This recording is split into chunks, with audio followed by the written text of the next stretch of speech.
Good day, class. In our topic today in physics, we are going to talk about the concept of current electricity. Performance objective will be looking at definition of current and electricity, explain some terms used as potential difference, electromotive force,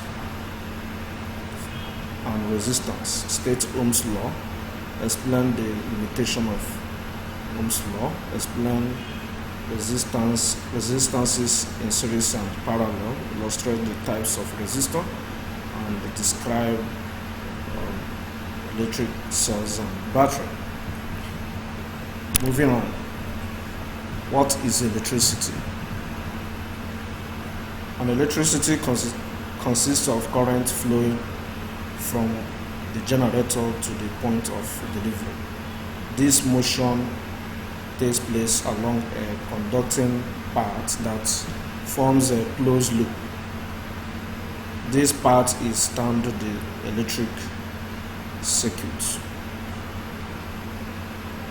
As we can see from the diagram illustrates the simple circuit diagram, which we have the battery, the switch, and the bulb.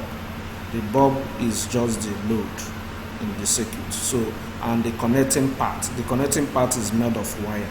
So that is what electricity is all about. In electricity, we have these components. There must be a generator that is setting up, that is producing the EMF, and once there is EMF being produced at a point, current will flow through the path, and when the switch is closed, it will be able to deliver current to the source of electricity. The source is being supplied to, that is something like bulb, and it will be able to power the electricity. So we use electricity in the house to power or to provide the energy to power something like radio, television, transmitters, and computers, household, electric gadgets. So that's what we use electricity to do. In electricity, we have what we call the current. Current is an important term in electricity that we need to explain very well. And what is this current? Current is simply the quantity of electricity over time taken. Quantity of electricity over time taken. That's just represented by I, which is equal to Q over T. Q represents the quantity of electricity or the charge that is being supplied over the time taken for this to happen. So that is what current is in electricity. The unit of current, electric current, is the amperes.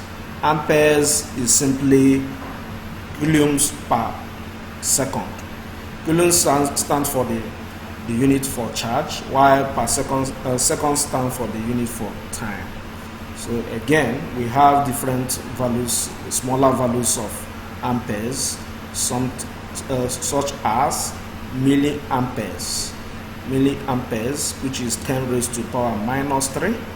We also have what we call microamperes, which is 10 raised to the power minus 6 amperes. We have what we call the nanoamperes, which is equal to 10 raised to the power minus 9 amperes. And we have what we call the picoamperes, which is equal to 10 raised to the power minus 12 amperes. Again, we have in the diagrams we have a simple circuit diagram. So that's how simply we represent our circuit, and with their different components: the battery or the source of electric generation, the generator, the switch, the bulb, electric bulb, or any other load that is connected to it. The conventional direction of current flow. Current flows through the positive terminals through the circuit and goes back to the negative terminals, while the electrons or the charge goes through the opposite direction. So this shows when the circuit is closed. So when circuit is closed, closed, there is complete circuit, and it will be able to supply current to every point in the circuit and to where the current is being supplied to, something like the bulb. But when it is not closed, like open circuit, there is no electricity that is being supplied. Again, we have to explain some terms like potential difference, electromotive force, and the resistance in electricity. So what is potential difference? Potential difference, which also can be called the voltage across the terminals, is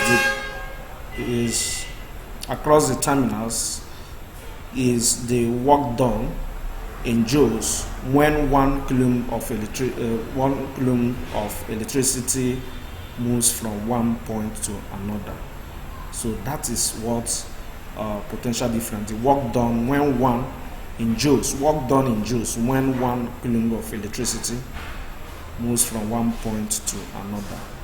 Again, the diagram we have here, the two diagram represents the incremental values of current as batteries are being paired in a circuit. The higher the battery that is put in place, the higher the current that will be produced. This also gives the analogy from a water tank that is flowing, that is filled with water. When you create an opening, a channel of opening from the top, it generates lower current, lower pressure of flow of water than when it is done at the bottom of the water tank. Higher pressure is ensured when we have higher pressure on it. So the higher the pressure, the higher the current that is flowing through the circuit. That also shows the higher the EMF of the battery, the higher the current that is flowing through the circuit. That's the reason why some generators will not be able to power some gadgets in the household. When we have small generator in the household, it will not be able to power something like the electric iron or electric refrigerator. Cannot be powered with that. So that is what this diagram is actually trying to explain. We also have what we call the electromotive force. The electromotive force, or EMF, of the energy provided by a cell or a battery per coulomb of charge passing through it. It is measured in voltage. It is equal to the potential difference across the terminal of the cell when no current is flowing. Yes, and what we mean by that is when no current is flowing, that is when the circuit is not connected to the circuit. We just at that time, if the generator is, if you measure the potential difference of the generator, it will be able to give you the overall value of the EMF, the overall power that can be supplied, or the overall pressure that the generator can be provided to supply current into the household. So if the load this is supposed to be supplied to is too much, it will not be able to carry it. But when it is lower, it will be able to carry it according to. So generators are provided according to the capacity of the house. What gadgets is that we have in the house is going to carry. So that is what that is really about. The formulas represents the EMF and the EMF and the energy over the charge that is being supplied. That just explains the definition we explain about EMF. And this formula also represents the relationship between current and the resistance in the circuit. And this simply explains to us that the higher the EMF, the higher the current that is passing through the circuit. The higher the EMF also, the higher the resistance that is going to carry, or the higher the load that in the system that the body has to carry. Again, in the diagram, we have in here, it shows the battery system that is producing the EMF. It shows that the source of battery, the battery that is being provided in electricity is what actually produces the EMF of the electric flow. So that's what it's really talking about. While this shows the simple diagram to represent the circuit with connection of EMF, resistance and current. The EMF is just at this point. This shows the EMF of the electricity of the circuit, while this shows the representation of the resistance, while this shows the current flow. You can see the arrow indicates the direction through which current flows through the electricity. So that's what that is talking about. And again, we have what we call the resistance. Resistance is actually the load that we have in all the external circuits, the load of the gadgets in the external circuit. The fan, the load it carries, it constitutes into the circuit, the bulb, the wires, every components that are connected into the circuit have their different loads. So that's what brings about the amount of resistance we normally have in a circuit. Resistance is actually the hindrance to the flow of charge. The hindrance to the flow of charge. That's what resistance is all about. While resistor is the component that offers opposition to the flow of current. The component that offers opposition to the flow of current. That's what resistor is all about. And the unit of resistor is the ohm. The unit of resistor is called the ohm. So that should be known. And some conductors have their different resistances they have. So that's what makes it possible for us to know the actual material to be used for producing electric wire. Some materials that are very good for production of electric wire are materials like silver and copper, because they have low resistance. That's why they are good for use for electric wire. While other materials such as iron and other metals can offer higher resistance to the flow of electricity, and that is an opposition. That offers more opposition to the flow of current. So when choosing materials or electric components that are made, we have to look for the one that is made of copper. That is a best material for being stored into the house. Otherwise, the heat or the temperature that flow of current that is flowing through the material will ignite, will make the material to burn and set the house ablaze. So don't go for materials that are having that are made of ions.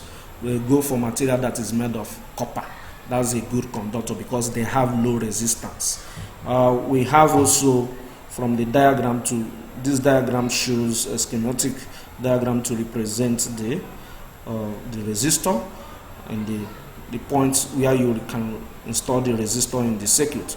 This resistor is just the load, just that can be coming from the fan, can be coming from the electric bulb, that can be coming from any other component that is connected to the circuit. They all constitute their load, which is the resistor, resistance. And we have also the source of electric supply and the direction through which current flows and the flow of electron. Flow of electron and current are always in opposite direction.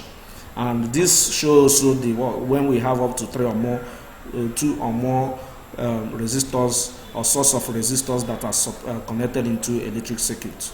We have R1, R2, R3, and all of that are connected in series. And since they are connected in series, it shows that this is the same current that will flow through them, and same current passes through the R1, R2, and R3. Also, in this diagram, we have a representation of a material for making cable, which is always a wire, as cylindrical in shape. The resistance is measured in terms of the length. The higher the length of the resistance, the higher the length of the wire, the higher the resistance it produces, and the bigger the surface area of the material, the lower the resistance it produces. And also we have the component, the constant of proportionality of that material, which we call the resistivity. We are going to go into that in details in our subsequent lessons. We have also representation of electric circuits, electric resistance. We have representation of electric resistance. Whenever we have this in electric circuit, we know that is a representation of a resistor. That's what shows the resistor in the circuit. Okay. So next we go into the Ohm's Law. Ohm's Law. What's actually Ohm's Law? Ohm's Law is a law that guides electricity to really explain the relationship between the potential difference and the current. It shows the relationship between the potential difference and the current.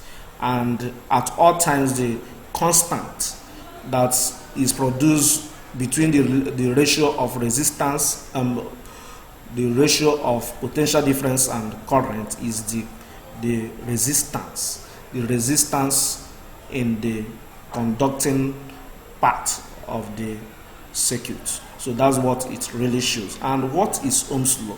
Ohm's law states that the electric current passing through a metallic conductor, which is wire, at constant temperature is directly proportional to the potential difference between its ends. So that is what Ohm's law is all about. The relationship between potential difference, current, and resistance can be seen in Ohm's law.